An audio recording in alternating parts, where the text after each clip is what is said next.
Hello guys, today we're going to be changing the air filter in this 2014 Chevy Cruze diesel. So here's the air box. First thing you want to do is get a Phillips screwdriver, and there are 6 of these screws around this box here. So we're going to loosen those and lift this lid right off and remove the filter.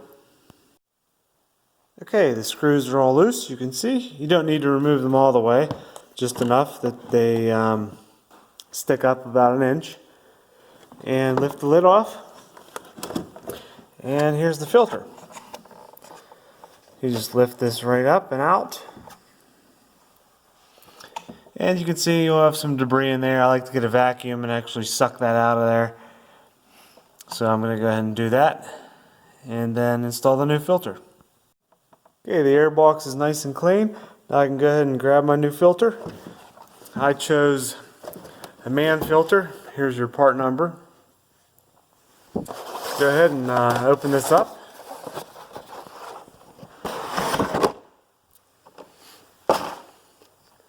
See, it has this foam pre-filter on it. Made in Germany.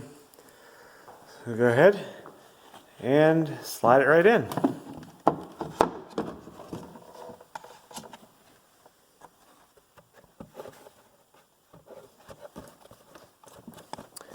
Make sure it's seated in here nicely.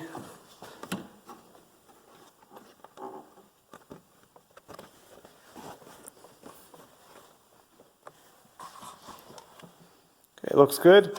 Put the lid back on. Okay,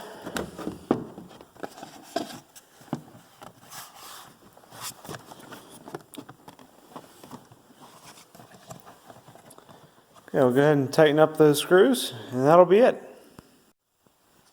Okay, everything's secure, screws are all tightened up, we are good to go. Now this filter I removed was actually a K&N air filter, and it will need cleaned. This can actually be reused. They have kits out there you can buy that include the cleaner and oil to re-oil them. So I'm going to hang on to this filter and probably do that. But yeah, thanks for watching guys, and please subscribe.